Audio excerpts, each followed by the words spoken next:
What's going on, everybody? Welcome back to another edition of Rewind Releases. My name is Will, aka Mr. Bundle Pack himself, and today we are actually going to be reviewing Flight Risk. Killer, qu'est-ce que c'est?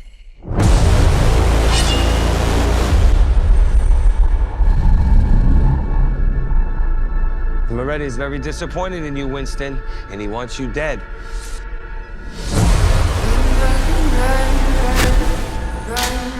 Don't shoot him, we need him! Mayday, mayday. We've been compromised. The pilot's a hitman.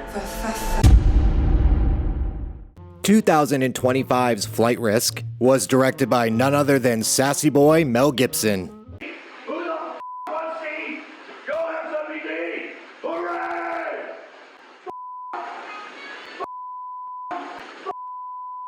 Starring Mark Wahlberg, Topher Grace, and Michelle Dockery. With a budget of $10 million, and even though Flight Risk is still in theaters, so far it has made $12 million in the box office. So I gotta say up front, I'm really surprised that I'm reviewing a Mark Wahlberg movie. Because within the last couple of years, he's been doing comedies or like he's playing this invincible action star. And I gotta say, I really did enjoy this film a lot. So the story of Flight Risk is, Winston, played by Topher Grace, must be brought to New York to testify against the Marathi crime family. Winston is arrested and escorted by Air Marshal Madeline Harris, played by Michelle Dockery. The two then charter a plane from Alaska that is piloted by Daryl Booth, played by Marky Mark. As the three begin their departure over the Alaskan wilderness, intentions and identities of those on board come into question. And what I really liked about it was how condensed and simple the story was, and also the fact that it just follows these three people inside of a plane. I'm gonna tear you apart. The tiny little pieces, they're gonna need the entire forensics team to identify you. I will say the one standout performance was Mark Wahlberg. To see him do something that I haven't seen him do since the movie Fear. And Fear is one of those movies I haven't seen in forever. And it's said that this is like his first time playing a villain since the movie Fear. It all could have been different, Mr. Walker. You should have allowed nature to take its course. In the end, it will anyway. So let me in the house! And I kind of hope that he does continue taking on more villainous roles, because he really truly excels when it comes down to playing. Oh, you're a f***ing genius, huh? Who forged your transcript, dickhead? Maybe not. Maybe yourself. Whoa, whoa. Let's say you have no idea and leave it at that, okay? If you had an idea about what we do, we would not be good at what we do, would we? We would be You calling us? I got a question. How up are you? I was never bored. That was the one thing I was really happy about, was the fact that these characters were compelling. And I gotta say too, it's really nice to see Topher Grace come back. I know he's been popping up here and there. It was very similar to how he is in That 70s Show. He's very good at comedy, but he also can be serious when it needs to be. Sure, I can do that. Just really think it was nice to kind of see him come back and, you know, knock this role out of the park.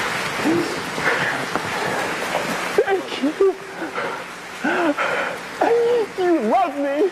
You really love me!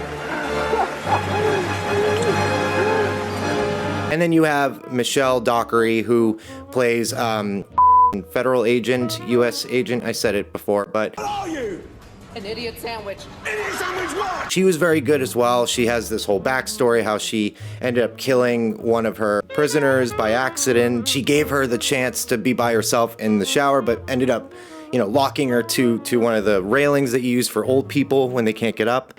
Fallen, and I can't get up. Shut up, Grandma! And someone threw like a Molotov cocktail in and basically burnt her to a crisp, and she got blamed for that.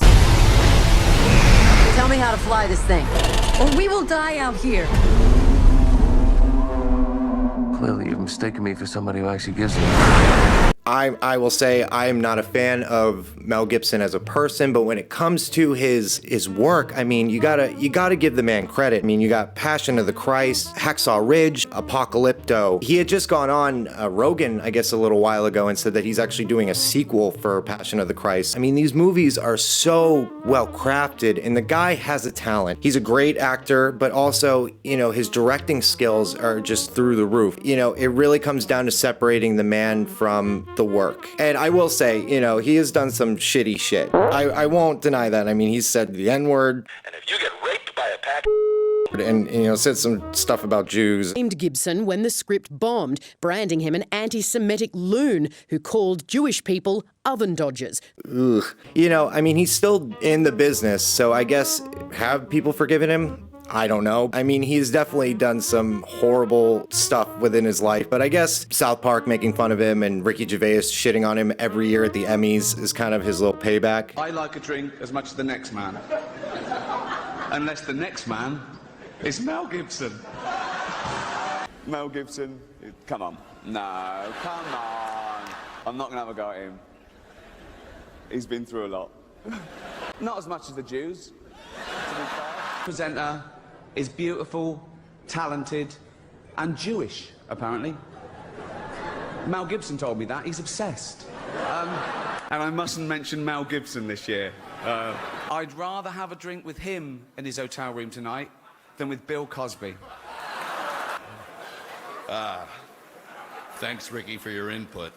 It's not wiping the slate clean. I try to look at the work for what it is and not try to, you know, pull in all that bullshit. Kapla! Kapla! And good evening, friends!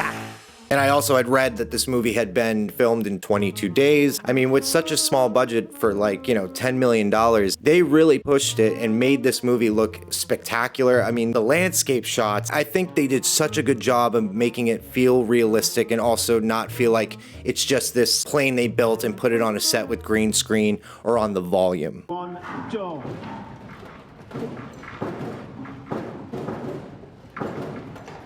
Another thing too that I had read was that like Mark Wahlberg had like improvised a lot of his lines and made it more, I guess, evil.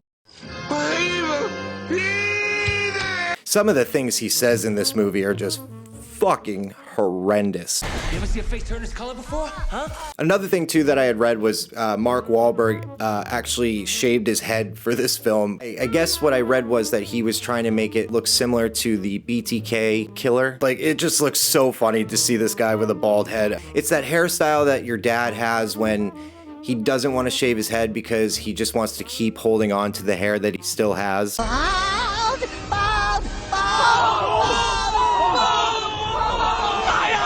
But I gotta say, overall, I really did enjoy this film. I was really surprised on the fact that it was even directed by Mel Gibson. I didn't even know that until the very end when the credits had rolled and it said directed by Mel Gibson. I was like, holy shit. I think we need more movies like this. I like the simplistic, you know, location of it being inside of a plane. You know, the writing was very well done, and the big, you know, performance that really stood out was Mark Wahlberg. Again, I really hope he comes back and does more of these villain roles, but, you know, we'll just have to wait and see. But if I were to give this a rating, I would give Flight Risk a 8.5 out of 10.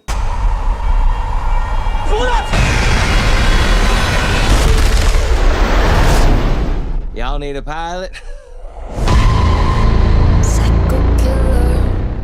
But that's my review of Flight Risk. Please comment down below and let me know what you guys thought of my video. And also, if you've seen Flight Risk, tell me what you thought about it. Please make sure to like and subscribe. And also, please share this video. Also, I'll be doing a video for questions and comments that you guys send in. So please send them to my email, which is at rewindreleases@gmail.com, or send them to my Twitter at Mr. Bundlepack. Hope to see you guys again soon. Have a good one.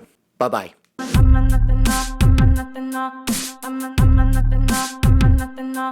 I'm a